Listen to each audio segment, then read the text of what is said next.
We've got tips and recipes for healthy living. So for fun and inspiration, come and join us in the raw food world. Welcome everybody, this is Matt Monarch and Angela Stokes, Monarch. with the Raw Food World TV show, coming at you in Vilcabamba, Ecuador. Kind of at the centre of the world. Why? We're kind of at the equator almost, aren't we, Bubba? Yeah. Okay, so today, what we're going to talk about is liver cleansing. Ooh. One of our friends was having an issue with liver cleansing. She did a liver cleanse, and then she really didn't feel well. And she really didn't have that many stones come out. Sludge. Sludge came out, but no stones. Sludge, how does she know sludge came out? Baba. It come out her rear end or something? Couldn't that just been anything? How do we know it's from the liver? Jibbers. Okay. So our advice to our friend was to keep doing colonics, to move the stuff out. She had been doing colonics already. Right. So yeah. Suggested she do more. Right. Okay. So let's talk about liver cleansing real quick. Ooh. Now, there's this misconception where people are doing, when they do liver cleanses, their goal is to find stones. Like they're going to get liver and gallbladder stones coming out when they do it. That's like it. Some people say the results were good because I had this many stones come out. This time I had 0 stones come out, so this was not a good liver cleanse. This concept is completely wrong. She likes it. Baba! What about when people have done like 50 liver cleanses and they get to the end of the H blood? Okay, first off, this doesn't even matter what I'm about to say, but there has been doctors who are saying that the stones that come out are basically the actual olive oil. When you drink a cup of olive oil and the Epsom salts, what's coming out of you is the stuff you're putting in. It's not really necessarily gall or liver stones. That doesn't even matter, first off, because it just doesn't matter if that's legit or if it's not legit. Maybe some of them are stones and some of them are not. But the green stuff that most people get, I heard, is not liver, whatever. But that doesn't matter. Why? Why doesn't it matter? Yes. Because the point of a liver cleanse is to clean the liver. And a dirty liver is not necessarily stones. What happens is, so our friend here who did a liver cleanse had barely any stones come out. Probably, did she say she had any? She had no stones come out, but she felt like blah. So what's happening here? Did she fail her liver cleanse? No, it's probably amazing. When you do a liver cleanse, what happens is your liver releases. It releases so much acid and bile and junk. That's the stuff we're going for. Get that bile and acid out of your liver. I mean, the stones are one thing, but come on, this is ridiculous. What your liver releases like mad. Okay, so let's get over this concept of liver stones and junk like that. Maybe I can say something. Okay. The first few liver cleanses that I ever did when I was in the UK, I just got sludge out as well. I didn't get stones out. Sludge? Like, what is sludge? Like diarrhea? Is that what you're talking about? Like, what is sludge? Tell us. Just sludge, nothing tangible. And I'm like imagining like this brown stuff coming out. Okay, so sludge, nothing tangible. So sludge means nothing happened, right? Baba! I'm just trying to conceive what's going on here. Okay, go ahead. Sludge came out. Jibbers! And then, as I carried on doing liver cleanses, maybe by like the 3rd or the 4th or 5th or something, I can't remember anymore, then stones started to come out. So it was like a process, you know? It was like stuff came out to begin with that wasn't very defined. And then, as I went on, I got stones out. and I haven't done one for a while. Maybe if I did it now, yeah, I'd probably still get some stones and stuff. And then I suppose at some point, The first time you ever got stones was with me, right? mm-hmm. And that was the first time you ever did this type of liver cleanse, right? Ooh, what was the difference? Like, was it the same amount of olive oil? Was it the same amount of... I think the apple juice was the difference. The apple juice was different. Okay.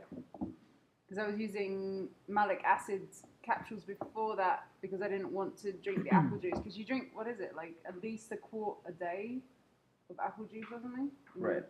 For like 5 days. And I didn't feel like I could handle the sugar content before. So I just took malic acid tablets because supposedly malic acid is the thing in the apples that aids the liver cleansing process. We didn't have malic acid. That's what I'm saying. Oh, okay. And so when I was just using the malic acid tablets, I didn't get the same results as when I used apple juice. From my experience, from when I did it with me, the stones, I don't know if those were stones. It might have just been the olive oil. But I personally felt like this woman felt. It was just like I was toxic. Your liver just dumps. Forget the stones. Your liver is going to just squeeze out all the junk. Whatever's there to squeeze, probably, right? Right. So, now let's get a little bit more deeper into this. Now, Andreas Moritz, the creator of the author of The Amazing Liver and Gallbladder Flesh, which I feel is the best one out there, and soon you'll be able to get this book for below cost. We're going to talk about that at the link below. We'll talk about that in a bit. But he recommends that it is imperative, crucial, Vital! Essential! to do a colonic before to empty your colon, a colonic after, and I even think he says do one during the process. Cleansing like the colon. At least 3 colon cleanses. So the best liver cleanse, liver cleanses are secondary to colon hydrotherapy. If people are not willing to do colon hydrotherapy and you think the liver cleanse is what's for you, then you're making a huge mistake. Why? It's because in truth and honesty, the best liver cleanse that a beginner can do is cleansing the colon. If you dump your liver when you're already toxic and everything's not already moving out, you're going to make your situation worse. Maybe I can say something. Okay. People also might want to be aware that there's milder ways you can always help your liver to dump stuff out as well. You can always drink some dandelion juice or drink some dandelion tea or take some dandelion capsules. You could take some milk thistle. You could do lots of different things around herbs that are like mild, gentler ways to help the liver to keep on releasing stuff rather than doing a full-on liver cleanse. So here we are. Colons compacted as can be, and we're not just talking solid waste here. We're talking about gas, we're talking about acid, we're talking about all sorts of nasty stuff.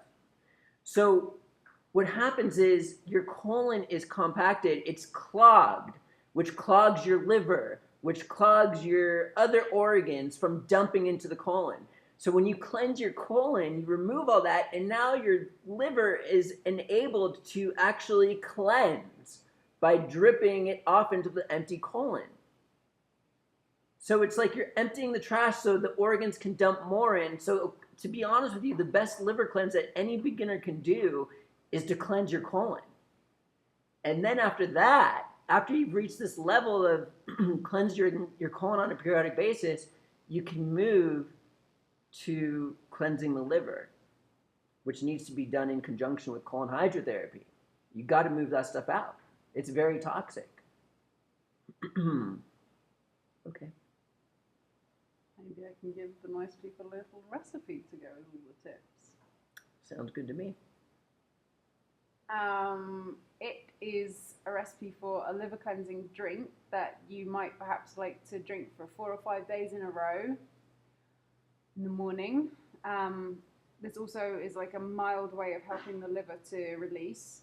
It is, let me see if I can remember, equal amounts of water and lemon juice blended together with a clove of garlic and a tablespoon of olive oil. So that's for one person.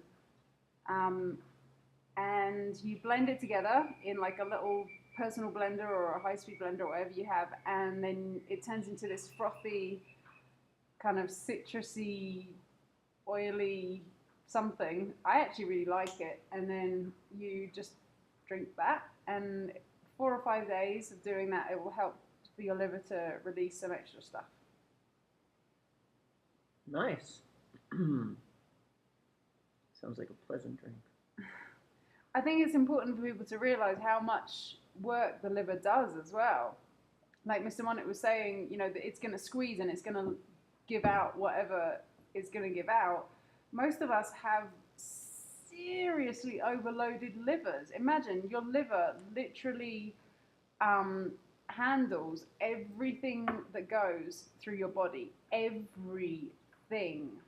Including, you know, for most people, that involves all those processed foods, whether in your past or now, alcohol, cigarettes, drugs, prescription or illegal or whatever kind of drugs are going into your body, plus pollution and electromagnetic fields and vaccines, and, you know, the list goes on and on and on and on and on.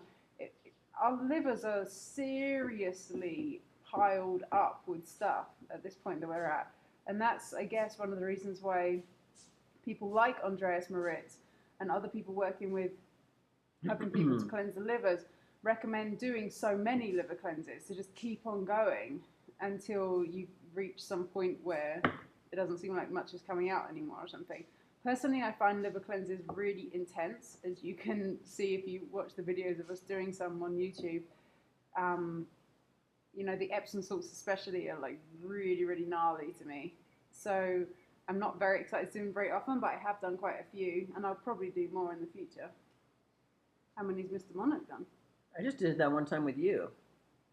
I cleanse my colon often, and it's the best liver cleanse that anybody can do.